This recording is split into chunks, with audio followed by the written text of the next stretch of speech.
Hai sobat semua, apa kabar? Baik kan? Semoga kalian semua sehat selalu, bahagia selalu dan banyak rezeki. Kali ini Mimin mau melanjutkan cerita dari novel Ternyata Suamiku Penguasa. Semoga cerita ini bisa menghibur kalian semua ya, dan bisa menemani hari-hari kalian semua. Oh iya, jangan lupa bantu like dan komen ya biar Mimin tambah semangat uploadnya. Kalau begitu yuk langsung saja ke ceritanya, cekidot.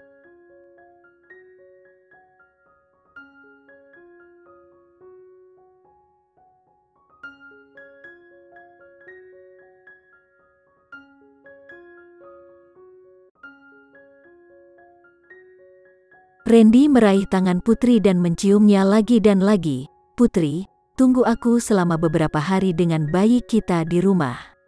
Aku akan segera kembali. Putri geli dengan penampilannya yang gugup. Randy, kamu hanya akan melakukan perjalanan bisnis selama beberapa hari.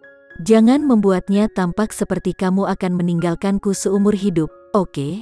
Saat Putri mengucapkan kata-kata itu, dia dicium dengan ganas oleh Randy. Dia bahkan tidak akan membiarkannya mengatakan sesuatu yang begitu sial. Randy melakukan perjalanan bisnis. Beberapa hari yang lalu, Priscilla juga pergi ke kru syuting. Kesehatan Mama Sarah juga tidak baik. Putri sangat ingin membantu merawat Mama Sarah, tetapi perutnya semakin berat. Putri tidak ingin keluar dan berjalan di sekitar halaman. Bertemu kakek Sanjaya akan memengaruhi suasana hatinya.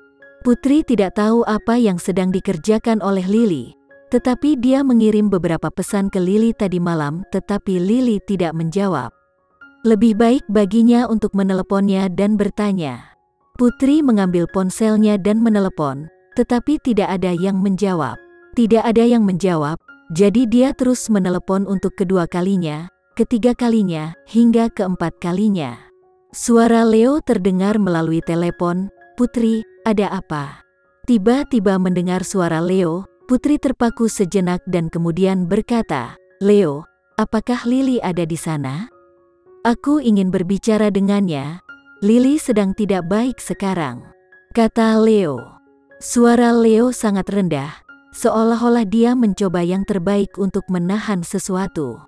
Lily tidak membalas chat Wanya tadi malam dan tidak menjawab teleponnya hari ini. Putri menebak bahwa sesuatu telah terjadi pada mereka dan bertanya lagi, Leo, apakah kamu dan Lily bertengkar? Mereka sering bertengkar di masa lalu, tetapi mereka bisa kembali bersama dengan sangat cepat. Lily adalah orang yang tidak menyimpan dendam. Leo memandang kedua pria yang menjaga ranjang di bangsal tempat Lily dirawat. Mereka membuat gerakan dengan tangan mereka, artinya jika dia tidak melakukan apa yang mereka katakan, maka oksigen Lily akan diambil. Tadi malam, hal terakhir yang Lily katakan sebelum dia pingsan adalah memberitahu Leo untuk tidak memberitahu Putri tentang masalah ini. Lily takut kalau Putri akan cemas dan itu akan memengaruhi kesehatannya dan bayi di dalam rahimnya. Namun, Leo tidak punya pilihan lain dalam situasi saat ini. Jika dia tidak memberitahu Putri yang sebenarnya, hidup Lily akan dalam bahaya. Leo tidak punya pilihan selain mengatakan yang sebenarnya. Kemarin sore, sesaat sebelum bekerja, studio tiba-tiba terbakar. Lily, dia. Bagaimana Lily? Putri sangat cemas sehingga dia langsung berdiri. Perutnya sakit, tapi dia terlalu cemas sehingga dia tidak menyadarinya. Setelah menunggu beberapa saat, Leo berkata, Lily terbakar api dan masih dalam perawatan intensif. Sangat mungkin itu. Putri memotong pembicaraan Leo dan berkata, dia dirawat di rumah sakit mana? Aku akan ke sana sekarang. Meskipun Putri sudah berjanji pada Randy bahwa dia tidak akan keluar selama waktu ini, Putri ingat bahwa Lily masih dalam perawatan intensif. Bagaimana mungkin dia bisa duduk diam di rumah saja? Putri, kamu tidak perlu datang. Hal terakhir yang dikatakan Lily adalah dia tidak mau membuatmu khawatir. Leo berharap Putri dapat memahami niatnya, tetapi dia juga memahami kepribadian Putri. Dia tidak bisa hanya duduk diam dan melihat Lily terbaring sakit di rumah sakit seperti itu. Hanya karena kebakaran itu terjadi begitu tiba-tiba dan tanpa gejala apapun sehingga akhirnya membakar Lily. Leo, dia terluka parah. Jika aku tidak pergi dan melihatnya, apakah aku masih bisa dikatakan sebagai sahabatnya? Memikirkan kembali ketika Putri meninggalkan rumah, Lily menemaninya dari ibu kota ke Jakarta. Pada saat ini, bagaimana mungkin dia tidak pergi dan melihatnya? Rumah Sakit Royal Taruma Jakarta. Leo memberikan alamatnya dan melihat ke kedua orang yang menjaga tempat tidur Lily. Salah satu dari mereka berkata, "Ikuti arahan kami, dan percayalah, semuanya akan baik-baik saja. Kami hanya perlu berjuang. Berdoalah agar dia bisa sembuh." Leo mengepalkan tinjunya. Dia marah dan penuh rasa bersalah. Saat ini, dia hanya bisa berdoa agar Lily aman dan sehat. Setelah menutup telepon, Putri dengan cepat mengganti pakaiannya dan berjalan keluar. Namun, dia baru mengambil 2 langkah tapi perutnya mulai sakit. Dia mengerutkan bibirnya dan menahan rasa sakit saat dia berkata, "Sayang, jangan nakal. Mama akan menemui bibi Lily. Bisakah kamu diam sebentar?" Bayi itu sepertinya bisa memahami kata-kata Putri. Itu menjadi sedikit lebih patuh dan tidak terus menyiksanya. Mama Sarah tidak dalam kondisi baik beberapa hari ini, jadi Putri tidak mengganggunya. Ketika Putri turun, dia melihat kakek Sanjaya duduk di ruang tamu membaca koran. Dia dengan sopan menyapanya, "Kakek, aku perlu keluar sebentar."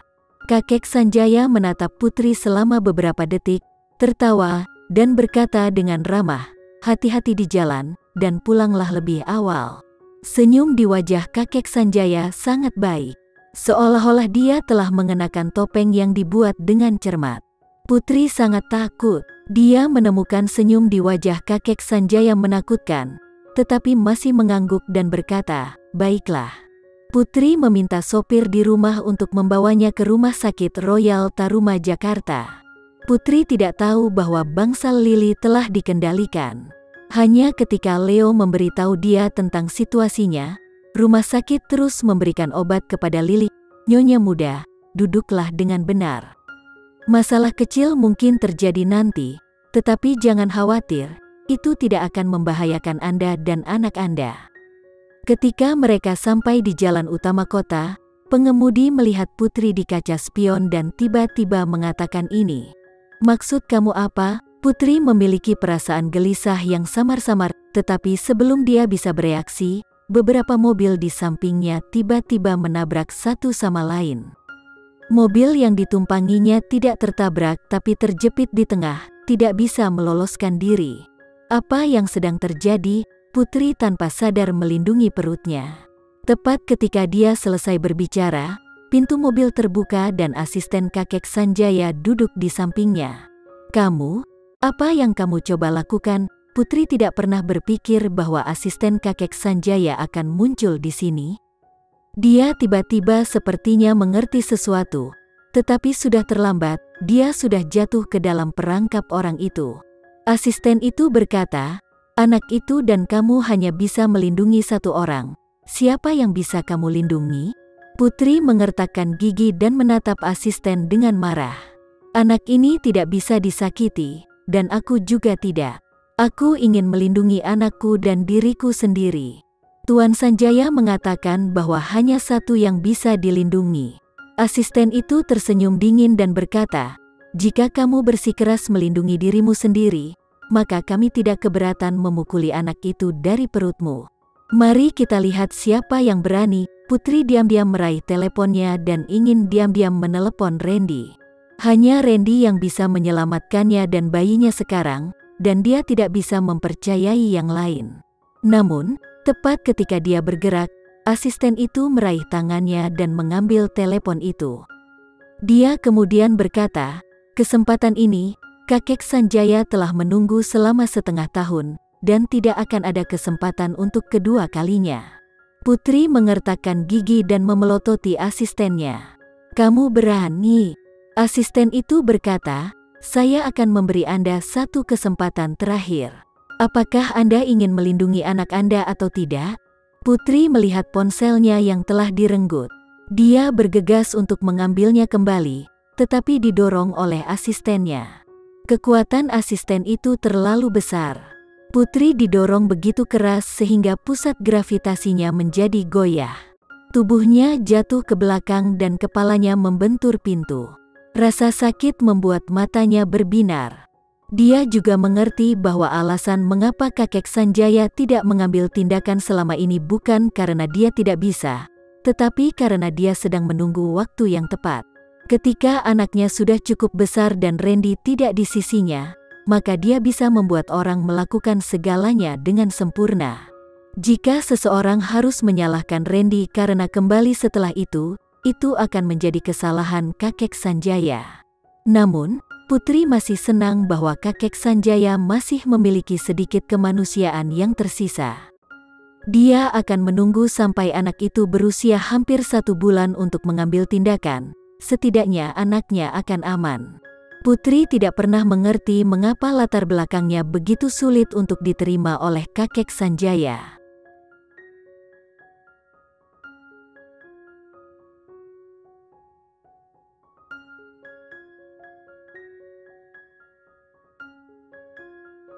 Sekian dulu ya cerita kali ini, kita lanjutkan lagi ceritanya di lain waktu.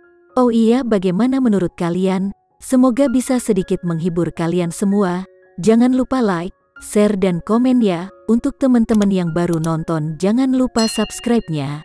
Hehehe, kalau ada teman-teman yang ingin gabung langganan bisa langsung gabung saja untuk dapat fitur yang menarik dan sedikit membantu Mimin. Terima kasih sudah menonton, sampai jumpa lagi. Bye bye bye.